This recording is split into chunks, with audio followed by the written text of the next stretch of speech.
Hi, I'm David Teal and we're here in the Popwood shop, and today we're going to talk about half laps on the table saw. Half laps being boards that cross each other, halfway cutting on each piece. Handy. Half laps are essentially a joint where you have an opportunity to take away half of the material of a board so that it fits together. And in this instance, we've got a cross lap where two pieces meet in the middle, but you can also have half laps that meet on the corners and work fine that way. And you can also do a combination where you've got a T with a half lap on one that mates in the middle of the other board. The critical things to pay attention to are the width in the hole, the space there, to make sure that you've got the right dimension, that it's nice and tight, and that you're getting half and half because you want this to be flush. So those are the two critical things that we need to work on, and you want to make sure that you get it nice and flush this way, and so that's the first thing we're really going to take a look at. But before we go any further, we want to take a look at the table saw. First off, when you're making a half lap, you have to, unfortunately, take away some of the safety gear. So the riving knife has been removed because when the piece goes over, you can't necessarily run through very well. It just doesn't work. So you take this off, don't put it too far away, you want to put it back on.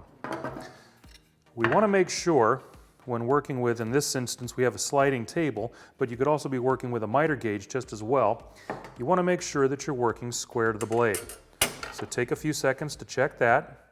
Make sure that you're uptight. Be careful that you're catching either both teeth or hollows in between so that you're getting an accurate read. Once you're square, you're in good shape there. You've got your fence ready to go. And the next thing to do is talk about the blade. The blade that you use is going to make a difference in how the half lap ends up. The one that you're seeing here, you can see that there's ridges, high points and low points. That actually can work for you. If it's a little high, you can actually come back with a chisel or a plane and refine the cut to smooth this out and get it a little tighter. So you can leave the piece a little thick and then come back and clean this up. The blade that I have in here is a combination blade. That means that it's actually got three types of teeth.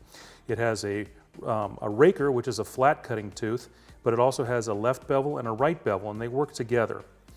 So those three teeth, that's a good option. If you do a cross-cut blade or a ripping blade, that's going to leave less of a perfect cut for this, so I recommend, honestly, a combination blade. Yes, you can use a dado as well. That's a good idea. It works out fine. It's just a little more expensive, and you may not have that money in your kit or don't have that blade yet. So I'm going to show you how to do it with a single blade so you could save a little bit of money. Okay, we're going to start with the end lap because essentially if you can figure out the end lap, the rest of them are using the same procedures and it's no big deal. Again, the two things we need to define are the shoulder width and the thickness. So first of all, let's look at the shoulder width. Basically, you want to put one piece on top of the other, and these are milled out of the same piece of wood, so they should be the same thickness and width, which they are, so that's good. You could do it with different size pieces. You just need to make sure that you're measuring everything and not trusting. So I'm going to use an engineer's square right up against the lower piece. Use my fingertips to flush this to the outside. And again, your fingers are a good gauge, so you get it right. Once it's in a good place, that's nice and flush. I'm going to take it off, take my pencil, mark right in there, and that's my line. Now, we're going to include this line as something that should go away to be the same thickness. So remember that with the line, okay? So that's what we want to do, and this is our waist. We want to be able to line this up with the teeth of the blade, so we're going to roll this over, carry our mark a little bit right there, and use our square again to bring it back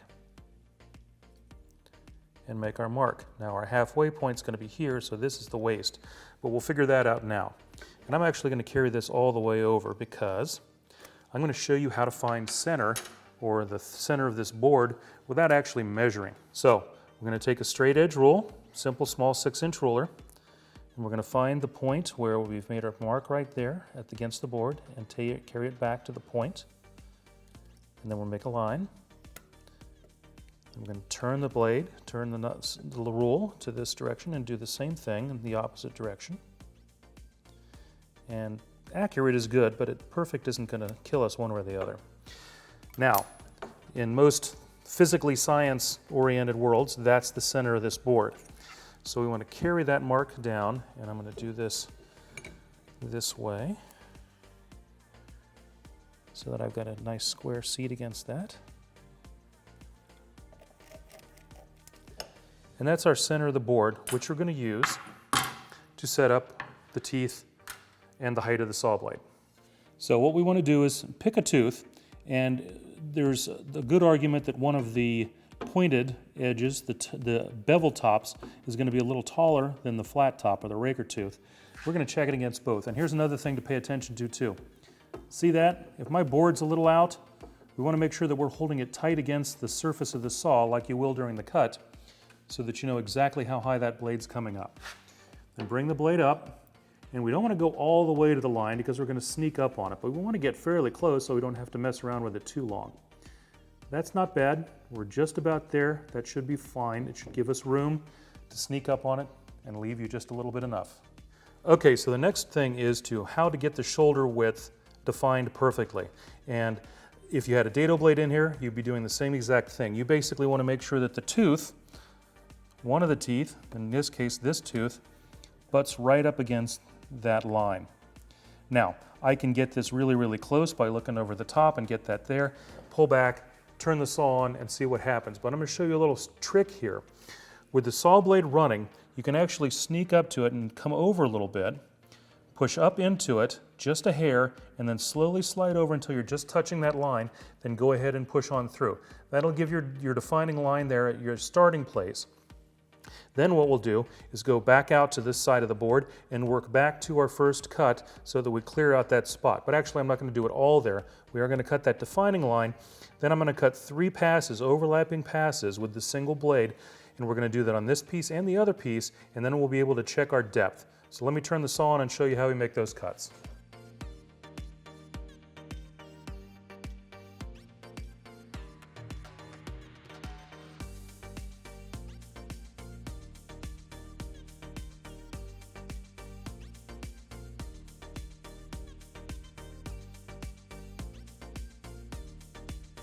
All right, so those are our test cuts, and as you can see, we're still not deep enough, which is good. We don't want to be too deep. So we've got maybe 1/8 of an inch, but remember you can't take 1/8 of an inch off of it in one swoop because you're taking it off of 2 sides. So you're going to raise it maybe 1/16 of an inch, and I'm just going to kick it up a little bit, repeat those same passes in this same area on each board, test it again until we're right where we want to be.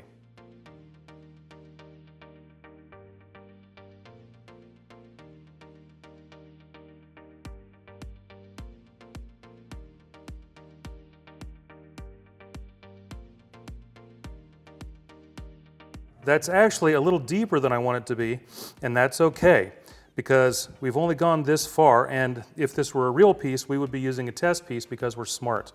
So I'm a little deeper than I want to be, just a hair much. So I'm going to actually back this down and finish this cut just so we can go ahead and show you this. But if it were anything but a test piece, I would want to actually cut this off and start over. So we went a little deeper than we needed to. It happens. And I barely moved that, so you got to sneak up on it. So I'm going to drop the blade down, finish this cut to show you how it's right, and then we'll talk about cutting that cross lap in the center.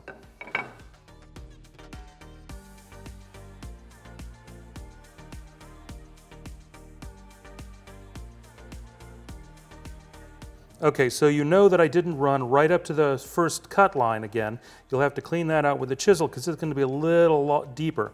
But when we put our 2 half pieces together, we're maybe a 32nd thick. And that's where we want it, and that's great because again, this rib situation in here, we can chisel this down or plane this down and make that a perfect fit. Plus, as you can see, it's not a really smooth fit at this point either. So we want to smooth that out as well. So we want it a little bit thick. Depth, pretty close. And that means we can actually take just one more pass on that shoulder and get a little bit of extension there that we want, and we're in perfect shape. So that's our setup for the half lap on the corners. So once you've determined your depth of cut and you've got it perfect so that you can sneak up on the perfect fit, it's the same idea from corner to cross in the middle to T. It's all the same thing. And that is a half lap on a table saw.